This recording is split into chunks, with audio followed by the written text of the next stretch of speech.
اعوذ باللہ من الشیطان الرجیم بسم اللہ الرحمن الرحیم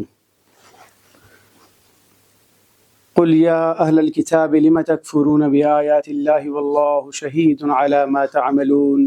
صدق اللہ العظیم اللہم صلی علی سیدنا و مولانا محمد وعلی آل سیدنا و مولانا محمد مبارک وسلم وصلی علیہ۔ سامعین محترم، جیسا کہ گزشتہ دروس کے اندر یہ بات واضح کر دی گئی تھی کہ سورۃ آل عمران کے ابتدائی حصے میں جو پہلا باب بنتا ہے وہ توحید کا باب ہے، جو سورت کے پہلے حصے کا پہلا باب ہے۔ چونکہ پوری سورت کو بنیادی طور پہ دو حصوں میں تقسیم کیا گیا ہے، تو حصہ اول کا پہلا باب توحید اور اس سے متعلقہ اہل کتاب کے شبہات اور ان کے جوابات پر مشتمل پہلا حصہ تھا۔ دوسرا حصہ رسالت اور اس کے اثبات کے بارے میں تھا، اور اس کے بارے میں پیش کردہ شبہات کا جواب اللہ تعالیٰ نے قرآن مجید میں بڑی تفصیل کے ساتھ ان شبہات کا ازالہ فرمایا۔ آج کی تلاوت کردہ آیات یہ پہلے باب دوسرے باب کا اختتامی حصہ ہے، جس میں پہلی تمام چیزوں کا ایک خلاصہ اور نتیجہ نکال کے اللہ تعالیٰ نے کچھ ہدایات دی اہل کتاب کو، کچھ ایمان والوں کو۔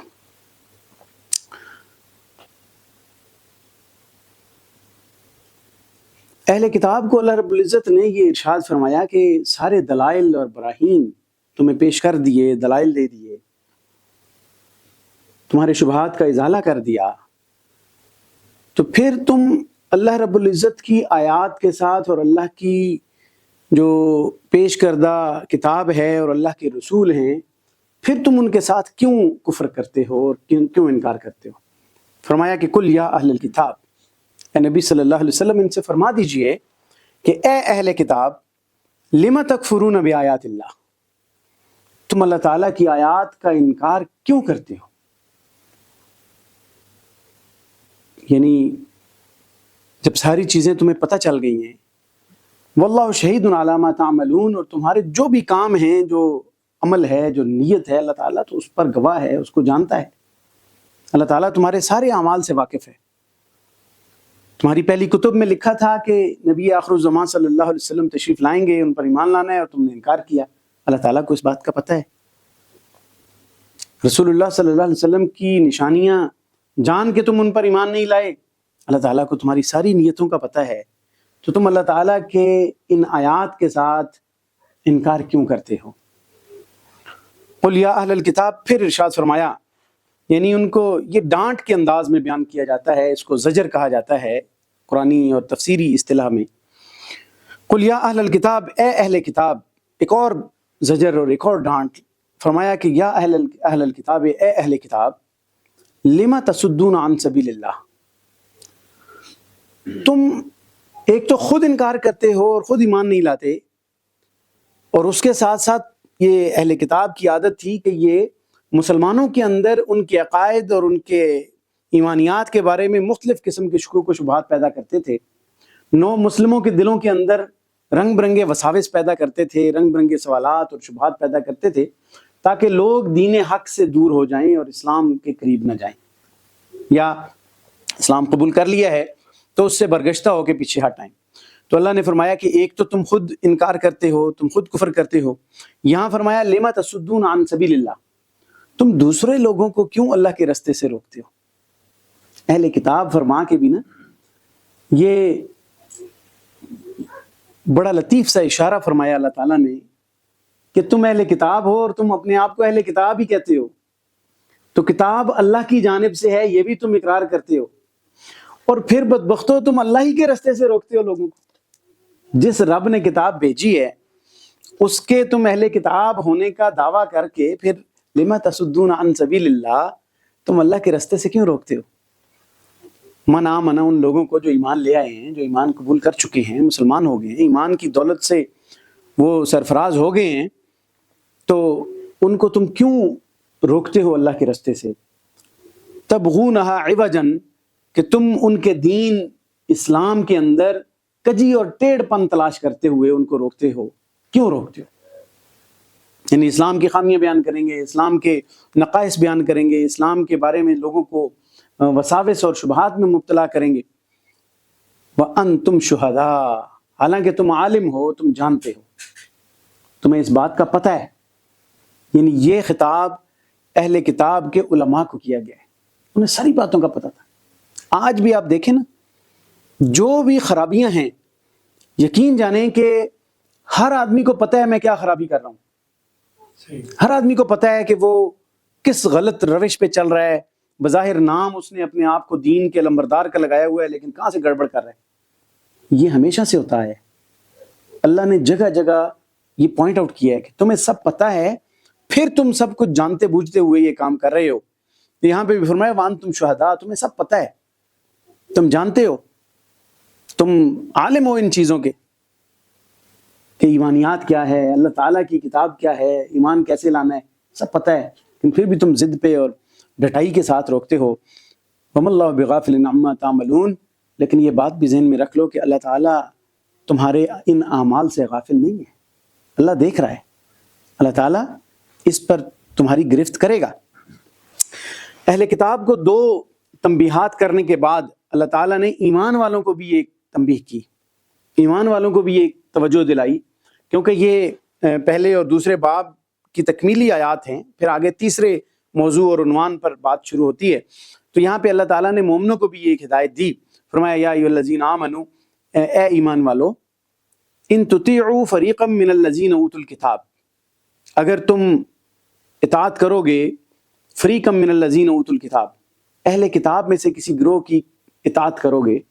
کہنا مان لو گے، ان کی ان سازشوں کا شکار ہو جاؤ گے جو وہ کرتے رہتے ہیں، یردوکم بعد ایمانکم کافرین، تو وہ تمہیں بھی تمہارے ایمان لانے کے بعد کفر کی طرف موڑ کے لے جائیں گے، یعنی تمہیں ان کا کوئی فائدہ نہیں ہوگا، اس لیے محتاط رہنا، کہیں ان کی باتوں میں آ کے اپنے ایمان سے ہاتھ مند ہو بیٹھنا، وہ کفر کی طرف لے جائیں گے اور کفر تک پہنچا کے دم لیں گے۔ وَكَيْفَ تَكْفُرُونَ، اب ایمان والوں کو کہا جا رہا ہے کہ تم کیسے کفر کر سکتے ہو، تمہارا کفر کرنا کیسے بنتا ہے،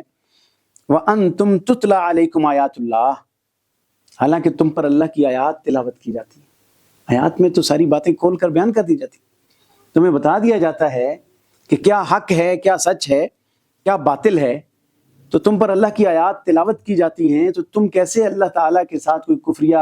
عمل کر سکتے ہو، اللہ تعالیٰ کی ذات کا انکار کر سکتے ہو، یا کوئی بھی کفریہ عقیدہ یا کفریہ عمل اختیار کر سکتے ہو۔ اور اس سے بڑھ کر یہ بات کہ وفیکم رسولہ، اور اے صحابہ کرام تمہارے اندر رسول اللہ صلی اللہ علیہ وسلم بھی موجود ہیں، وہ تمہیں ہر چیز کی نشاندہی فرما رہے ہیں کہ تم نے یہ کام کرنا ہے اور یہ کام نہیں کرنا۔ اولین خطاب تو یہ صحابہ کرام کو تھا، رسول اللہ صلی اللہ علیہ وسلم ان میں بنفس نفیس موجود تھے، اور وہ ہر لمحہ ہر مرحلہ پر کفار کی، اہل کتاب کی ان خرابیوں کو، ریشہ دوانیوں کو رسول اللہ صلی اللہ علیہ وسلم پوائنٹ آؤٹ کرتے رہتے تھے، ان کے شبہات کا ازالہ کرتے تھے تاکہ مسلمانوں کے دلوں میں بھی شبہ نہ پیدا ہو، وہ بھی مطمئن ہو جائیں اور اہل کتاب بھی مطمئن ہوں۔ تو رسول اللہ صلی اللہ علیہ وسلم کا موجود ہونا ایک بہت بڑی نعمت تھی، اور جب یہ خطاب صحابہ کرام کے بعد قیامت تک کے انسانوں کے لیے ہوگا، تو پھر رسول اللہ صلی اللہ علیہ وسلم کی وفات پا جانے کے بعد آپ صلی اللہ علیہ وسلم کی تعلیمات ہمارے اندر موجود ہیں، آپ کا اسوہ حسنہ ہمارے اندر موجود ہے، آپ کی سنن ہمارے اندر موجود ہیں، آپ کی تمام طریقہ ہے زندگی ہمارے اندر موجود ہیں، اور وہ یہ رہنمائی کرتے ہیں کہ کفر کی طرف نہیں جانا، کفار کی بات مان کے اپنے آپ کو کفر میں نہیں لے کے جانا۔ تو اس صورت میں یہ قیامت تک کے لیے بھی اس کا اطلاق ہوتا ہے۔ تو فرمایا کہ وفیکم رسولہ، اور آپ کے اندر اللہ کا رسول موجود ہے، ومن یعتصم باللہ، سچ بات تو یہی ہے کہ جس نے اللہ تعالیٰ کو مضبوطی سے تھام لیا، یعنی اللہ کے احکام کو، اللہ کے دین کو مضبوطی سے تھام لیا، اعتصام ہوتا ہے مضبوطی سے تھام لینا، فقد ہدی الی صراط مستقیم، تو اس کو سیدھے رستے کی طرف ہدایت دے دی گئی، گویا کہ وہ سیدھا رستہ پا گیا،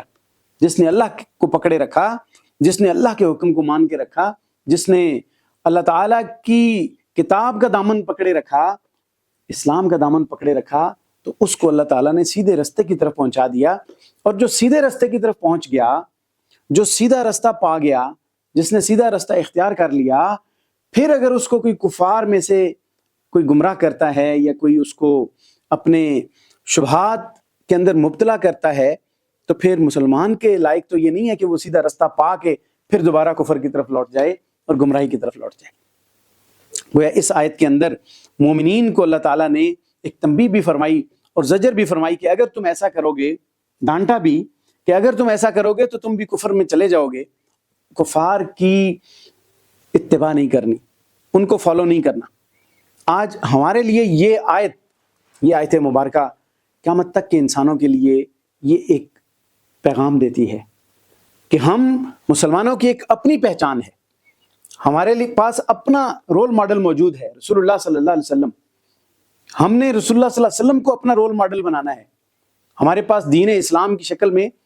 پورا ضابطۂ حیات موجود ہے، ہم نے اس سے استفادہ کرنا ہے۔ ہمارے پاس اپنا نظام زندگی موجود ہے، اپنی ملت پر قیاس اقوام مغرب سے نہ کر، خاص ہے ترکیب میں قوم رسول ہاشمی۔ ہم کیوں غیروں کی تعلیمات کو لے کے غیروں کو ہم اندھا دھند ان کے پیچھے چلیں؟ ہمارے نوجوانوں کے عقائد اور نظریات آج یورپین جو پریپوگنڈا ہے اس کا شکار ہو رہی ہے۔ الہادی قسم کے نظریات ان کے اندر سرایت کر رہے ہیں۔ ملحدین اور ایتھیسٹ جو ہے وہ ان کی تعداد بڑھتی جا رہی ہے، وہ مسلمانوں کے دلوں کے اندر شبہات ڈال کے وہ کفر کی طرف لوگوں کو لے کے جا رہی ہیں، وہ اللہ تعالیٰ کی ذات کا نعوذ باللہ انکار کروا رہے ہیں۔ ہمارے مسلمان مرعوب ہو جاتے ہیں، ان کی سازشوں کا شکار ہو جاتے ہیں۔ یہ آیت ہمیں ہمیشہ کے لیے رہنمائی دیتی ہے کہ تمہارے اندر اللہ تعالیٰ کا دین موجود ہے، اللہ کی آیات تمہیں پڑھ کر تلاوت کی جاتی ہیں، رسول اللہ صلی اللہ علیہ وسلم کا اسوہ حسنہ موجود ہے، تعلیمات نبوی صلی اللہ علیہ وسلم موجود ہیں، سیرت نبوی موجود ہے، تو پھر کیوں کفار کو اپنا رول ماڈل بنا کے ہم ان کے طرز عمل پہ چل کے، ان کے نقش قدم پہ چل کے اپنے اسلام سے ہاتھ دھو بیٹھیں؟ یہ تمام دنیا کے انسانوں، مسلمانوں کے لیے اللہ تعالیٰ نے گویا کہ ایک پیغام دے دیا، اور جس نے اللہ کو پکڑ لیا وہ سیدھے راستے پر ہے، اس کو شک شبے میں پڑنے کی ضرورت نہیں ہے کہ پتہ نہیں ہم صحیح جا رہے ہیں کہ غلط جا رہے ہیں، وہ صحیح راستے پہ ہے، یہ اللہ رب العزت نے گواہی دے دی۔ یہاں تک یہ باب نمبر 2 ختم ہوتا ہے، اور ساتھ ہی سورت کا پہلا حصہ ختم ہوتا ہے۔ یہ پوری سورت کو اگر 2 حصوں میں تقسیم کیا جائے تو پہلے حصے میں توحید اور رسالت ہے، تو دوسرا حصہ آگے جو ہے وہ جہاد اور انفاق فی سبیل اللہ پر مشتمل ہے۔ اس کے انشاءاللہ العزیز اس کا بیان اگلے درس میں کیا جائے گا۔ اللہ تعالیٰ سے دعا ہے کہ اللہ تعالیٰ جو کچھ کہا گیا، سنا گیا، اس پر عمل کرنے کی توفیق عطا فرمائے۔ وآخر دعوانا ان الحمد للہ رب العالمین۔